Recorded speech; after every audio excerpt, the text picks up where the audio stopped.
मैं तरकशील सोसाइटी हरियाणा और तरकशील सोसाइटी पंजाब की तरफ से सभी नास्तिकों को सैल्यूट करता हूं।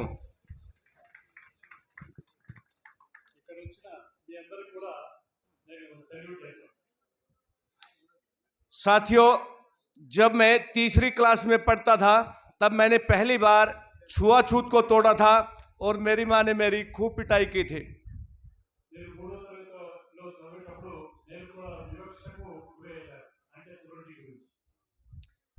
40 साल पहले जब मैं नास्तिक बना और मैंने भगवान को मानना छोड़ दिया, देवी देवताओं को मानना छोड़ दिया, तब मेरी माँ एक ब्राह्मण के यहाँ गई कि मेरे बेटे को पता नहीं क्या हो गया।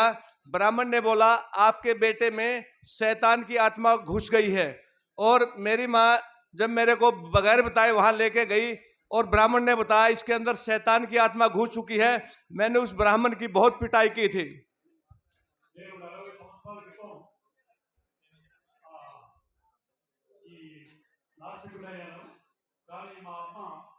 ఏమైంది నా కుమారుడికి అని చెప్పి ఒక బ్రాహ్మణ దగ్గరికి తీసుకుపోయినట. అప్పుడు ఆయన చెప్పినాడంట, ఈయన లోపల ఒక సైతాన్ చేరుకున్నాడు కాబట్టి ఆ సైతాన్ని తీసేస్తే తప్ప ఈయన మనిషి కాడు అని చెప్పి చెప్పాడు. उसके बाद उसने कभी किसी को ये नहीं कहा कि इसके अंदर कोई शैतान आत्मा होती है और उसने ये काम उसके बाद बिल्कुल करना छोड़ दिया था। అంటే ఆయన ఈయనలో సైతాన్ చేరుకున్నాడు అని చెప్పి చెప్పినప్పుడు ఈయన బ్రాహ్మణ్ణి బాగా కొట్టినాడు. కొట్టినప్పుడు ఆయనకి ఎవరికి చెప్పడం అనేది మానేశాడు. అయ్యో అని చెప్పడం కొట్టారు.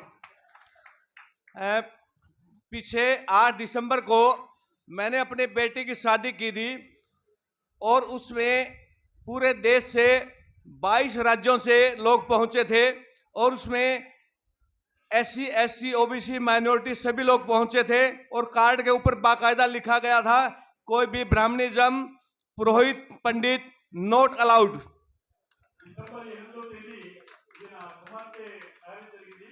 దాదాపు చాలా అన్ని స్టేట్స్ నుంచి కూడా అక్కడ వచ్చినారు. అక్కడ ఒక కార్డు మీద రాసి పెట్టారు, అంటే బ్రాహ్మణులు కానీ మంత్రాలు కానీ ఇట్లా సాంప్రదాయబద్ధంగా అసలు మా మ్యారేజ్ ఉండదు అని చెప్పి రాసి పెట్టున్నాము.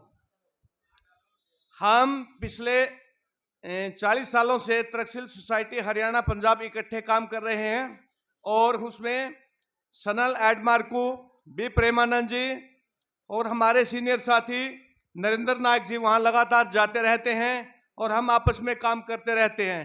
महाराष्ट्र में हमारे सीनियर साथी नरेंद्र डाबोलकर का ब्राह्मणवादी ताकतों ने मर्डर किया था, गोविंद पंसारे जी का मर्डर किया था, MM कुलबर्गी का मर्डर किया गया था, गौरी लंकेश का मर्डर किया गया था। हमने इनका डटकर मुकाबला किया था और इनके नाम पर हमने हरियाणा पंजाब में खूब सेमिनार करवाए।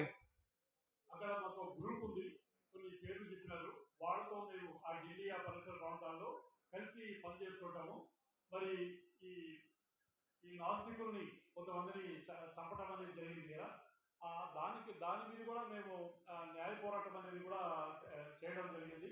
మేము అంటే కలిసిమెలిసి నార్త్ ఇండియాలో పనిచేస్తూ ఉంటాము. मैं बॉर्डर सिक्योरिटी फोर्स में भी नौकरी किया था और आंध्र प्रदेश का एक साथी हमारे साथ था के रामाकृष्णा। एक बार मेरी उसके साथ डिबेट हो गई थी और उसने बताया था कि आप भगवान को नहीं मानते, भगवान को नहीं मानने वाले अच्छे लोग नहीं होते। और जब वो बीमार हुआ हॉस्पिटल में उसको ब्लड की जरूरत की, किसी ने उसको ब्लड नहीं दिया, उसको ब्लड देने वाला मैं ही अकेला बंदा था।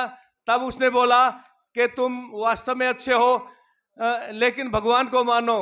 मैंने उसको बोला कि भगवान को मानने वालों ने आपको खून नहीं दिया और भगवान को न मानने वाले ने आपको खून दिया है तो अच्छा कौन हुआ? तो कहता आप अच्छे हो, कोई भगवान नहीं है।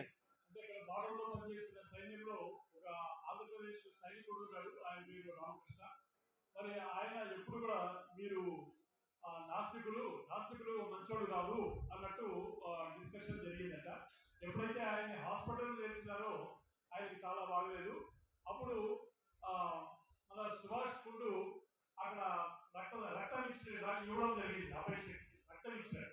మరి ఎవరు రక్తం ఇచ్చేందుకు ఎవరు ముందుకు రాలేదు. అప్పుడు సుభాష్ చెప్పారట, అంటే నీ ఆస్తికులు ఎవరు రాలేదు రక్తం ఇచ్చేందుకు, నేను నాస్తికుడిని, నేను రక్తం ఇస్తున్నానంటే యు ఆర్ గ్రేట్ అని చెప్పారు. सभी नास्तिकों के लिए मैं एक गर्व की बात बताता हूं। उसके बाद मैं हरियाणा पुलिस की नौकरी ज्वाइन कर ली थी। मैं 7 राज्यों की जेलों में सर्वे किया जाके, जेलों में जितने भी मर्डर के क्रिमिनल, रेपिस्ट, चोरी डकैती में जितने भी अपराधी, सारे के सारे नास्तिक, कोई भी नास्तिक क्रिमिनल नहीं मिला। अब तक जेल में एक भी नास्तिक क्रिमिनल केस में नहीं मिला। सारे के सारे आस्तिक मिलते हैं। हमें नास्तिकों पर गर्व है, फख्र है। అంటే ఒక 12 స్టేట్స్ లో జైల్లో ఒక పరిశీలన చేసినప్పుడు అక్కడున్న అత్యాచారం చేసినోడు, దొంగతనం చేసినోడు, హత్యలు చేసినోడు వాళ్ళందరూ కూడా ఆ ఆస్తికులే ఉన్నారు. అంటే నా దేవుడిని నమ్మేవాళ్ళే ఉన్నారు. కానీ నాస్తికుడు ఒక్కరు కానీ నాకు తటస్థపడలేదు అని చెప్పారు. और ये दक्षिण भारत में काफी गलत परंपराएं थी। देवदासी प्रथा के बारे में तो आपको हमसे भी ज्यादा पता है।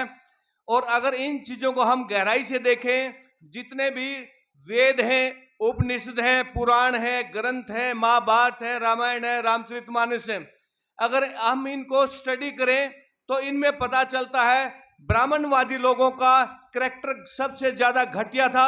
ये लोग नालायक थे, कैरेक्टरलेस थे, निकम्मे थे, सभी शराबी थे, अय्याश थे।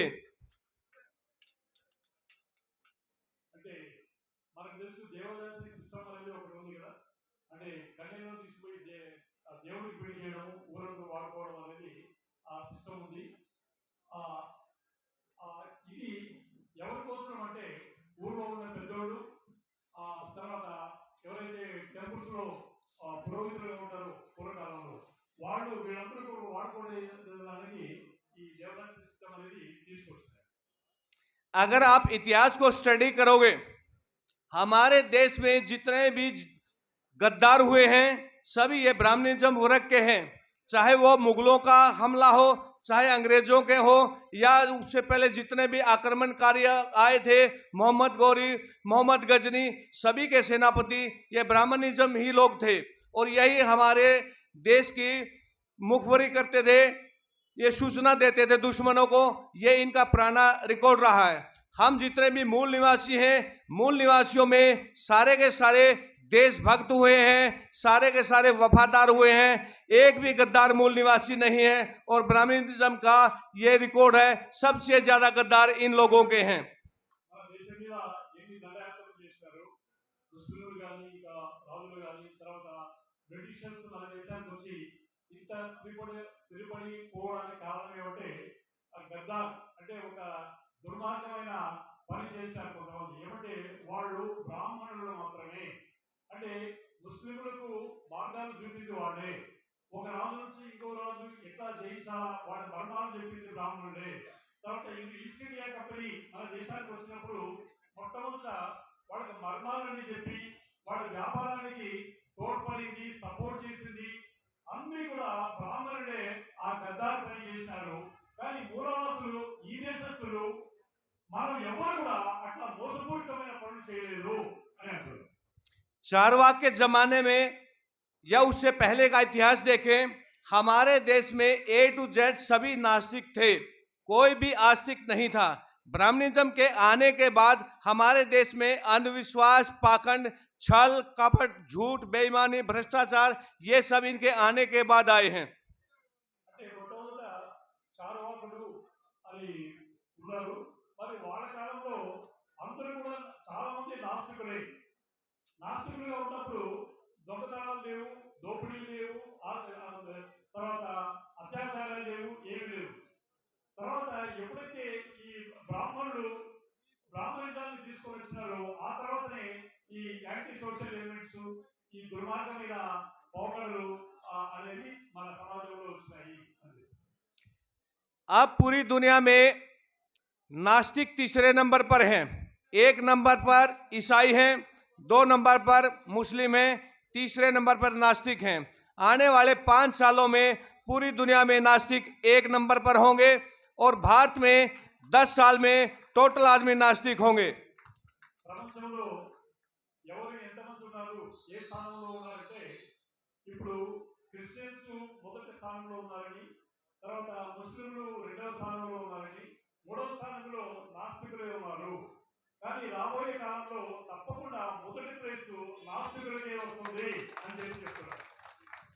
आने वाले टाइम में अंधविश्वास पाखंड फैलाने वालों की आप अपनी आंखों के सामने देखोगे, उनकी लगातार पिटाई होगी और उनको देश से भगाया जाएगा। यहाँ पर नास्तिकता लगातार फैल रही है। हमारे देश में बड़ी स्पीड से इसका प्रचार प्रसार हो रहा है। यहाँ कोई भाषा की कोई समस्या नहीं है, कोई धर्म की जाति की नहीं है, सभी लगातार नास्तिक बनते जा रहे हैं।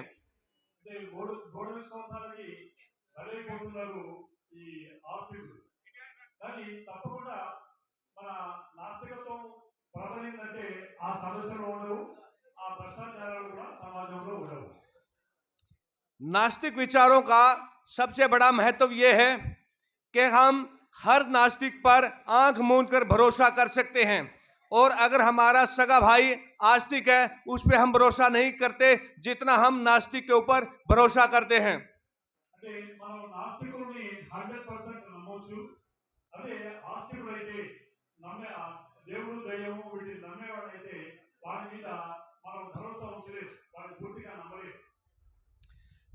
हम अगर पूरी दुनिया में कोई भी भगवान को साबित करे 10 करोड़ का इनाम मिलेगा। कोई भी 33 करोड़ देवी देवता को असली साबित करेगा 10 करोड़ रुपए का इनाम दिया जाएगा। कोई भी भूत प्रेत जिन साबित करे 10 करोड़ रुपए का इनाम दिया जाएगा। అంటే ప్రపంచంలో ఎవరైనా దేవుడు కాదని నిరూపిస్తే కొన్ని ఇచ్చినారు, ఈ పాంప్లెట్లు ఇచ్చినారు హిందీలో, అవన్నీ కూడా వాళ్ళు రుజువు చేసినట్లయితే వాళ్ళకి చిన్న చిన్న వాటికైతే ₹1,00,000, పెద్దవాటికైతే 10 కోట్ల వరకు కూడా మేము బహుమతిగా ఇస్తాము అని ఛాలెంజ్ చేస్తున్నాం. पूरे देश में हम नास्तिकों का स्वागत करते हैं। आंध्र प्रदेश से कोई भी नास्तिक जब भी हरियाणा में आएगा हम उसकी हेल्प करेंगे, सैल्यूट करेंगे। सभी नास्तिकों को एक बार फिर जोरदार सैल्यूट।